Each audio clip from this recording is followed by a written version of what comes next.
ప్రపంచ మేధావి అయిన ఐన్‌స్టీన్ బ్రెయిన్‌లో లోపాలా?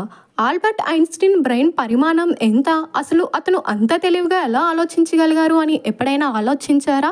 ఐన్‌స్టీన్ బ్రెయిన్ పరిమాణం సాధారణ బ్రెయిన్‌తో పోలిస్తే కొంచెం భిన్నంగా ఉంటుంది.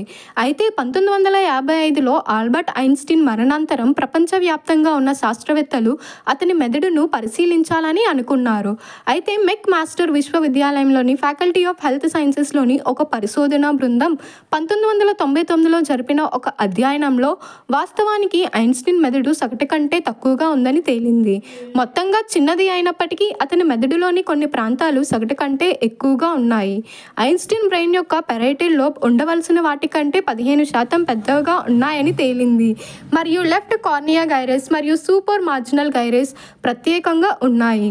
ఈ ప్రాంతంలో ఐక్యూతో పెద్దగా సంబంధం లేనప్పటికీ గణిత శాస్త్ర సామర్థ్యాలు, చూపు జ్ఞానానికి మరియు సృజనాత్మక యొక్క ఆలోచనలపై అసాధారణమైన అనుబంధాలు ఏర్పరచుకున్నప్పుడు చురుకుగా పనిచేస్తాయి. అయితే ఐన్‌స్టీన్ బ్రెయిన్లో నర్వ్ సెల్స్, న్యూరోగ్లియల్ సెల్స్ కూడా చాలా ఎక్కువగా ఉన్నాయి. ఇవి సాధారణ మనిషి ఆలోచనలతో పోలిస్తే కొంచెం భిన్నంగా ఆలోచిస్తారు.